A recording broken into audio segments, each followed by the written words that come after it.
এবং খুবই মুগ্ধ হয়েছি যে এই মাদ্রাসার ছাত্রীরা তারা যে তাদের শৈল্পিক এখানে তাদের যে শৈল্পিকতা তারা দেখাতে পেরেছেন অত্যন্ত সুন্দরভাবে তারা তাদের এই যে কাজ হাতের কাজ তারা দেখিয়েছেন সেগুলো দেখে আমি অত্যন্ত মুগ্ধ হয়েছি। পরবর্তীতে আরো মুগ্ধ হয়েছি এই ছাত্রীরাই এখানে কোরআন তেলাওয়াত করলেন, অত্যন্ত মনোমুগ্ধকর তেলাওয়াত। তারপরে তারা হাম নাচ শোনালেন এবং বিশেষভাবে আমি আকৃষ্ট হয়েছি তাদের যে ডিসপ্লেগুলো এখানে ছিল, যেমন খুশি তেমন সাজোর মধ্যে। আমি বিভিন্ন অনুষ্ঠানে যেমন খুশি তেমন সাজো এই পর্ব দেখেছি এবং বিচারক হিসাবেও কাজ করেছি। তবে আজকে আমি যেটা দেখলাম এই যে ফিলিস্তিনি শিশুকে যেভাবে উপস্থাপন করা হলো এবং ফিলিস্তিনির প্রকৃত চিত্র এখানে যেভাবে তুলে ধরা হলো, এটি সত্যি মানে এক্সাইটিং ছিল, খুবই মনোমুগ্ধকর ছিল এবং আমি মনে করি আমাদেরকে আবেগ আপ্লুত করেছে, আমাদেরকে আবেগ তাড়িত করেছে যে সত্যি ফিলিস্তিনে কি হচ্ছে, কি বর্বরচিত কাজ হচ্ছে ফিলিস্তিনে, তার এই যেমন খুশি তেমন সাজের মধ্যে দিয়ে সেটি ফুটে উঠেছে। আমি সেই ছাত্রী বোনদেরকে যারা এই যেমন খুশি তেমন সাজতে অংশগ্রহণ করেছে তাদের সকলকে শুভেচ্ছা জানাই।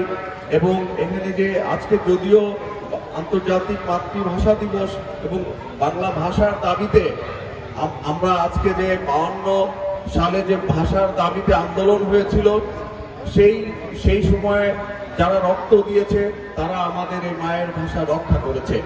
আমি তাদেরকে যেমন শ্রদ্ধা জানাই, পাশাপাশি আজকে যারা এটাকে উপস্থাপন করলেন এখানে আমি তাদেরকেও আমি শুভেচ্ছা জানাই।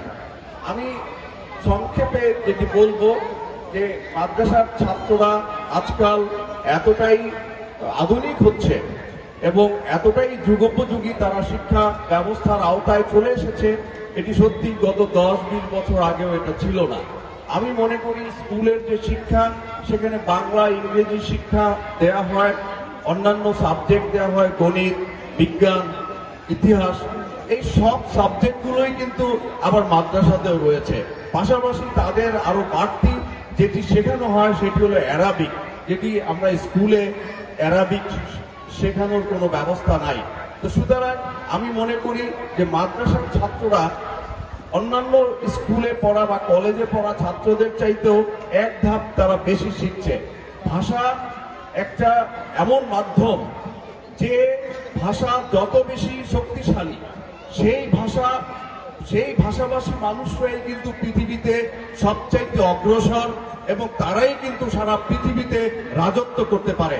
কাজেই ভাষাকে আমাদের অবশ্যই মূল্য দিতে হবে। এই ভাষাকে যারা রক্ষা করেছে তাদেরকে এভাবেই আমাদের শ্রদ্ধা করতে হবে, সম্মান জানাতে হবে এবং এইভাবে ভাষার চর্চা আমাদের মধ্যে আরো বৃদ্ধি করতে হবে। যে ভাষাই হোক, আমরা বাংলা ভাষায় সমৃদ্ধ হব প্রথমত, পাশাপাশি পৃথিবীর অন্যান্য ভাষাও আমরা শিখব। তাহলে আমরা সমান তালে পৃথিবী যেভাবে এগিয়ে যাচ্ছে আমরাও সেভাবে এগিয়ে যেতে পারবো সমান তালে। সুতরাং আমি এখানে মাদ্রাসার ছাত্ররা অ্যারাবিক শিখছে, তারা কোনো অংশে পিছিয়ে নেই।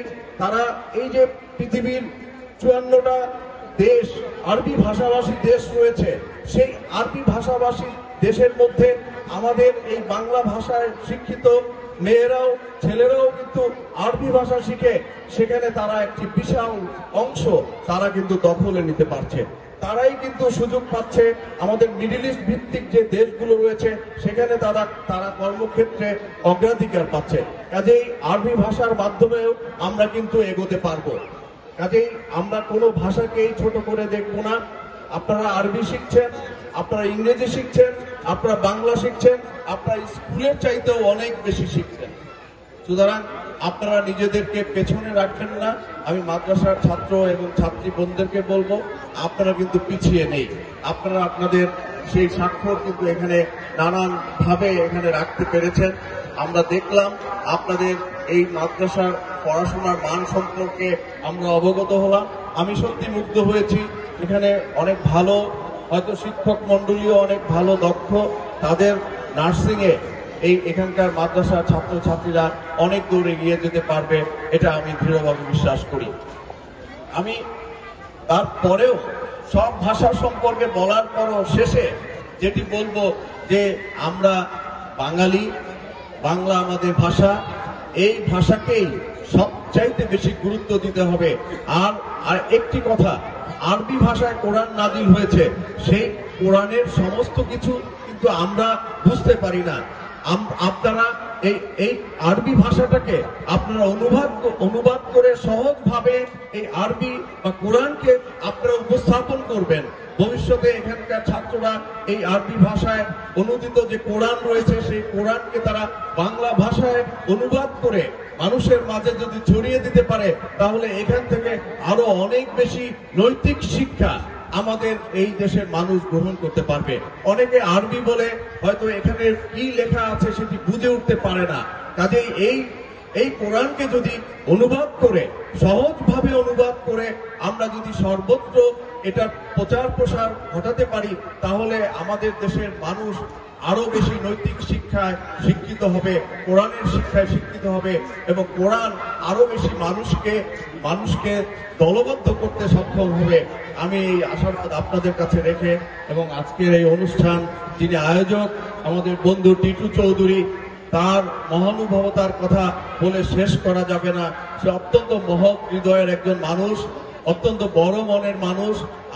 আমি তার মঙ্গল কামনা করছি এবং এই একাডেমির ভবিষ্যৎ মঙ্গল কামনা করছি এবং আমরা সবাই মিলে টিটু চৌধুরী সাহেবের জন্য দোয়া করব, তিনি যেন দীর্ঘ হায়াত লাভ করেন এবং এই একাডেমিকে আরো উত্তরোত্তর সমৃদ্ধতর করতে পারেন, সেই আশাবাদ ব্যক্ত করে আপনাদের সবাইকে ধন্যবাদ জানিয়ে আজকে আমাকে এখানে দাওয়াত দেওয়ার জন্য এই একাডেমির শিক্ষক শিক্ষিকা